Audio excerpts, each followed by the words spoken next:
Though we were of the same age, Joanna was stronger than me and could handle bully really well. She was more towards the extrovert side and I am a nerdy introvert. Joanna was not an outright bully but definitely toxic and mean. She would pass sarcastic comments at me for my poor dressing sense and communication skills. Our parents tried to enforce a civil relationship between us, if not friendship. No matter how much they tried, we just couldn't bond. She would try to boss around and I would push back. The situation was neutralized only after I moved out, which was quite early. I moved out when I was 15. After that, we only met twice a year when I went home during breaks. She moved out when she was 20 and after that, we met only twice in the last 5 years. Similar to our nature, we chose our professions. I'm a lab technician at a research institute and she's a flight attendant. All this doesn't matter. The fact that she is gorgeous and better groomed than me is all that matters to men. Nick, 27M, and I have been seeing each other for 3 years. Last fall, Nick went down on his knees and asked me to marry him. I screamed a yes because why not? I loved him so dearly. He was the most precious thing in my life. This spring we planned our wedding. When it comes to planning an event, I am not so good at it. So when Joanna requested that she wanted to plan it for me, I couldn't be happier. I let her take the lead. I am sure something would have happened during the planning that sparked their relationship because they had not met before. 2 months ago, we had our engagement and then we announced our wedding. That was the first time Joanna had met Nick. Nick was my only proper boyfriend. Introverts and relationships are not a good combination. Nick seemed different. He was ready to invest in a meaningful long relationship. So, after dating for 3 years when he proposed, I was elated. He wanted to marry right away but I wanted a spring wedding so we delayed it this far. I didn't tell anyone about my plans until this January, when we sent out an invite for our engagement. The day after our engagement, Joanna calls me and asks if she could plan my wedding. I was shocked because we didn't have good bonding while growing up. She said she wants to make up for her behavior. I said that's okay, you don't need to do this, we're not teenagers anymore. She said she wanted to do it because she has more time than me and she can pull her contacts to get us some thrilling discounts. I agreed because I have busy schedules. It was during the wedding preps that she started hitting on Nick. This is my theory though. I noticed some changes in Nick's behavior. I confronted him and he said it was due to work, he's not getting enough sleep. He was working late. That could be a lie. Might be busy and tired effing that whore. The day before the wedding, the event manager gave us the tour trail of the wedding arrangements. Joanna was with us. The event manager was her friend. That was the only time I noticed their closeness. She was giggling and talking to him as if they had known each other for ages. I had an eerie feeling and wanted to confront them right there, but then I stopped thinking I might ruin the atmosphere. The wedding was next day and then Joanna would be out. It would be just me and Nick. So I let this slide. On the day of the wedding, I didn't see Joanna. I thought she must be busy outside taking care of the arrangements. When I was walking down the aisle, I saw her sitting in the corner. She looked sad. I didn't bother to think about her. That moment was not for me to think about her. I walked down. Nick was smiling but he didn't seem to be as happy as I expected. His hands were sweaty. I asked him what happened. He said nothing, just a little nervous. As I was standing at the altar, I could see Joanna's downhearted face. She was sobbing. I got confused because we ain't that close that she would sob at my wedding. Plus it wasn't happy tears. She looked miserable as if she hadn't slept in the night. The pastor began the process by asking if anyone had a reason to object to this wedding. To this, Joanna stood up and started crying profusely. All the eyes fell on her. I was frozen. I gestured at her what the hell she was doing, but she was not looking at me. She was glued to Nick. The pastor asked her the reason for her objection. She knelt down and joined her hands as if she was praying. She said she is madly in love with Nick and cannot see him getting married to anyone but her. I yelled at Joanna to stop. I rushed down the altar and screamed at her to stop this nonsense. Mom and Dad also stood up and tried to lift her up, but the damage was already done. This was still fine because Joanna has always been mean to me. I know she can go to any lengths to ruin my life. My world stopped when I looked back at Nick and he was also crying badly. He was sitting on the floor with his face buried in his palms. I rushed to him and asked him what's the matter. He didn't say anything. Joanna came running to him, lifted up his face from her hands, and said, "This is our last chance, Nick. You have to speak up. If not now, it's gonna be never. You'll be stuck to this woman. She's not gonna leave you easily." I pulled Joanna's arms and asked what was going on. "Is it some kind of prank? Then better stop because I'm not liking it." It was evident to everyone what was happening there. People were glued to the drama. They got hot topics to gossip about for a month. He wiped her tears with his sleeves, looked at me, and said he had fallen in love with Joanna during the wedding preps. After listening to all this, I could not stand there. My legs were shaking so badly. It was beyond humiliation. I felt I was ripped naked in front of the crowd. Our parents chipped in and took us outside. We had already given enough gossip to the people. I was crying so badly that I couldn't even walk. Dad escorted me out while Joanna's mom was holding her arms and consoling her. Why on earth does she need to be consoled? Homewrecker. Nick and Joanna confessed to sleeping a week before the wedding. They decided to consider it to be one-time thing and move on, but they couldn't stop seeing each other. So Nick's late-night work was actually his cheating trip to Joanna's place. They in fact slept on the night before the wedding. Nick said Joanna was so gorgeous he just couldn't resist. I couldn't believe I was about to marry this scumbag. Though our parents were present, no one said a word. They preferred to remain neutral and stay out of it. I was done listening to their love story. So, I ran into the changing room to grab my bag and car keys to leave the place. I went inside and saw myself in the mirror wearing my wedding dress, and I cannot help but break down.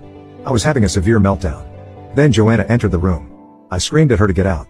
She said, "Yes, I will get out of here soon because my would-be Nick is waiting for me outside." I called her slutty bitch.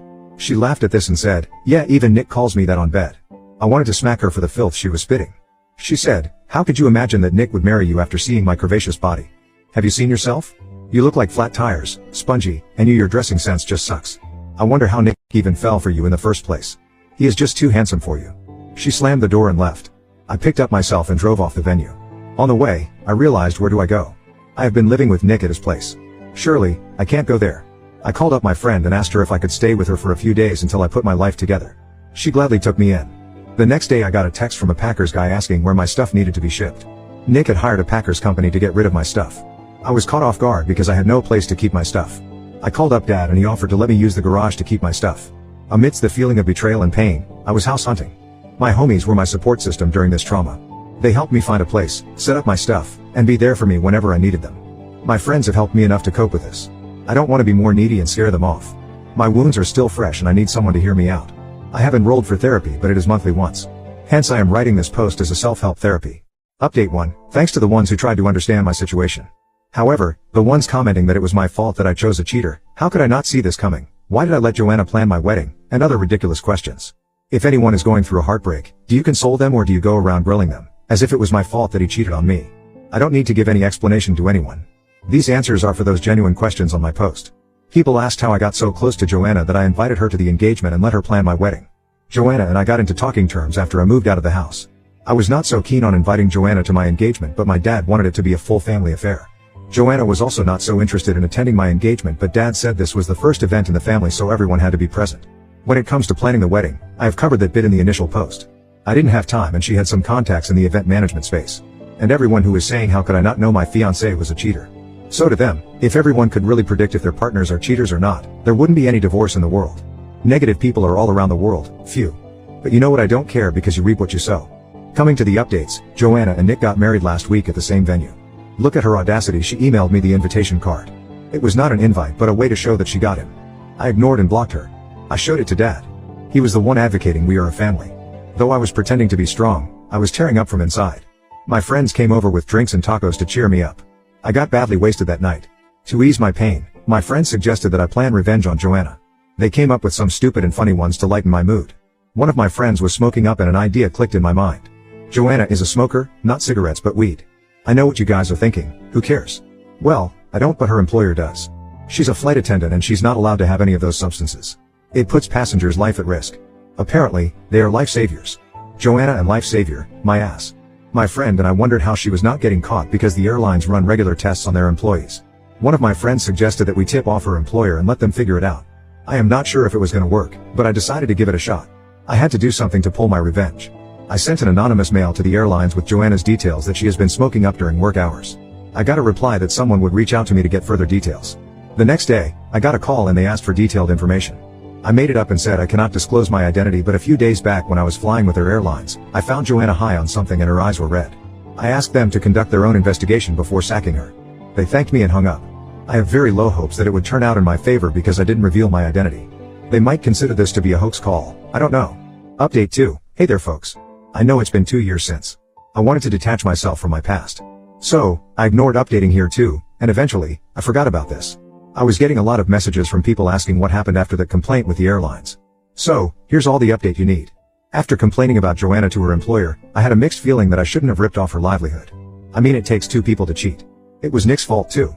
Eventually, I started moving on thinking that I got rid of a cheater, better before the wedding than later.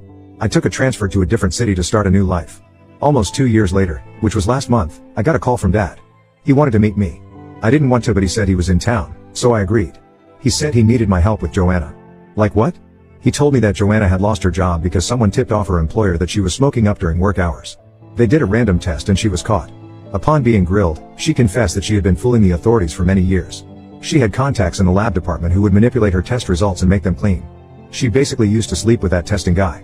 These charges not only cost her job but also her profession. No airline is now gonna hire her after this. The airlines didn't report her to the cops because it would have damaged their reputation. My tip-off worked, but now I didn't care. I had moved on. When Nick got to know about all this, he lost his mind. She tried to save her ass by saying she was being framed by her colleagues because people were jealous of her good performance. I sighed. On the bed? Sure. Nick tried to stick around for a while, but she got herself wasted in alcohol and other substance. He left her eventually. She lost her job and her husband too. She borrowed money from Dad to rent a place for herself, but instead of getting a place for herself, she wasted that money in partying. She was living on her friend's couch, who informed Dad about Joanna's condition before throwing her out. Dad brought her home and took her to rehab. He is claiming that she has gotten better and now wants to restart her life. Dad wanted me to check with my contacts and get her an office job. I refused to help her in any way. Dad was disappointed that I turned him down, but he said he understood. After he left, my guilty conscience kicked in. No one knows that I was one who got her sacked. I don't know what to do. Update 3. This is probably gonna be the last update because I'm done with this saga and wanna move on. I helped my sister get a job and made it even. Call it whatever, but I felt nice after helping her. However, no one can help a self-destructor. I got her a job at a publishing house. She started stealing the books and selling them at a black market at a cheap. She was caught and thrown away.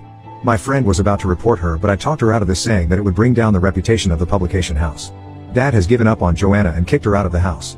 Now, she's on her own. God knows what she is doing with her life. This Christmas I went back to my hometown to meet my friends.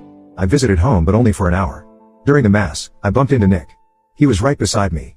The hallway was so crowded that we were forced to walk together. He said hello to me and we got into a conversation. I tried to be mature and spoke to him politely. While leaving the church, he approached again and asked me for a few minutes. We went aside and he said sorry. He said sleeping with Joanna was the worst mistake, and then to rectify one, he committed another by marrying her. She was guilt-tripping him that he used her physically, so he thought he should do the right thing and marry her. I said, it's fine, I have moved on. He asked me if I was okay to accompany him to an art gallery the next day. I had no other plans, so I said yes. It was a normal visit. We hung out like friends and none of us made a move. The same night I came back home. My phone was discharged during the travel. When I switched on the phone, there were 20+ messages from Nick. It was all about, did you reach safely? Text me after reaching. I miss you. When can we meet next? I saw all of them and ignored them. The next few days were the same. He was constantly checking on me. He said he was missing me and wished we could get back together. Then ultimately I told I had moved on and didn't want to keep in touch with him. He said if I was not interested, why did I go to art gallery with him? I said, dude, grow up. It didn't mean anything. His ego kicked in and he hung up the call. A week later, I got a call at 2 a.m. in the night. I picked up thinking it might be some emergency.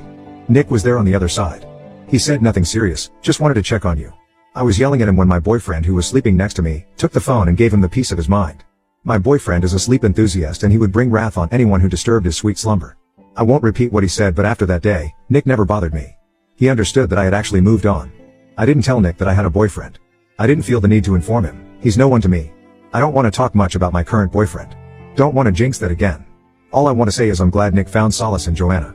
Because of his cheating, I got someone so much better. Heartbreak is never the end. I am gonna delete this post after a few days. I wanted to give closure to all those sweet people who have been checking on me. Thank you for all the love.